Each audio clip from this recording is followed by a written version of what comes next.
Welcome back. રાજ્યમાં પવિત્ર લગ્ન સંબંધને લૂંટનું સાધન બનાવતી લૂંટેરી દુલ્હનની શાતિર ગેંગનો પર્દાફાશ થયો છે। આ ટોળકી ભોળા યુવકોને લગ્નની જાળમાં ફસાવી લાખો રૂપિયા અને દાગીના પડાવી રફુચક્કર થઈ જતી હતી। એટલું જ નહીં, જો કોઈ યુવક પૈસા પાછા માંગે તો તેને બળાત્કારના કેસમાં ફસાવી દેવાની ધમકી આપતી। ત્યારે પોલીસે લૂંટેરી દુલ્હન સહિત આખી ગેંગને ઝડપી પાડી છે। અત્યાર સુધીની તપાસમાં આરોપીઓએ 18થી પણ વધારે લોકોને શિકાર બનાવી 52 લાખથી વધારેની છેતરપિંડી આચરી હોવાનું સામે આવ્યું છે।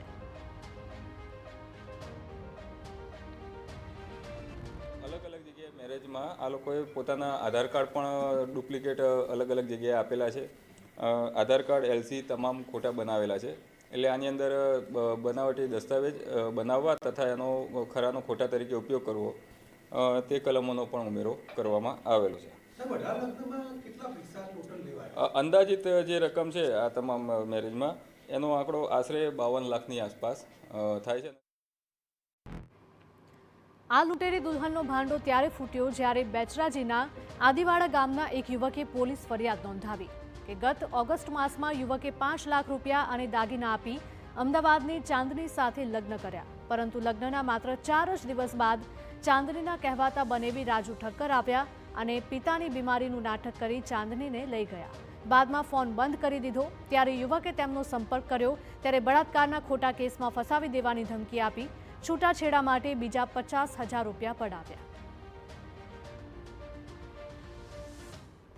કોર્ટ મેરેજ કર્યા પછી મારા ઘરે 2 દિવસ રોકાણી પછી આવીને તેડી ગયા। તેડી ગયા પછી એમને એમ કીધું કે મારા પપ્પાની બીમાર છે, હું જવું આટો ખાવા। બરાબર, આટો ખાવા જઈ પછી કે 2 દિવસ થયા તો પછી ફોન આવ્યો કે મારા પપ્પા એક્સપાયર થઈ ગયા છે। અને પછી મેં એમને એમ કીધું કે અમે અહીંયા આવી, બરાબર, એ અમને એમ કે અત્યારે નહીં આવવાનું, નવા જમે આમ હો તેમ હો, કે 12મા દિવસે જવાનું, 13મા દિવસે જવાનું, આવી રીતના અમને લબડાય જ કર્યા।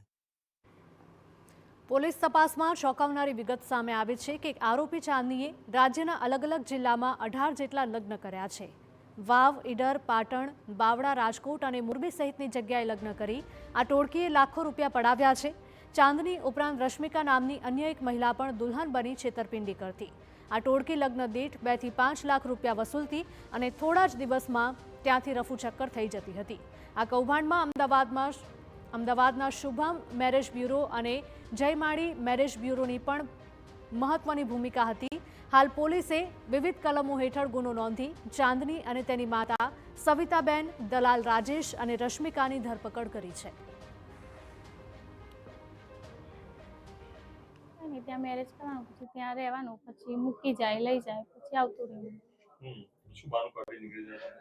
કઈ નહીં, ઘરે ઝઘડો થયો એ રીતે પછી નીકળી જવાનું। મેરેજ નું કામ કરતો હતો। તમારું શું કઈ મેરેજ બ્યુરો? મેરેજ બ્યુરો ખાલી એમને ચલાવતો હતો, નામ નતું।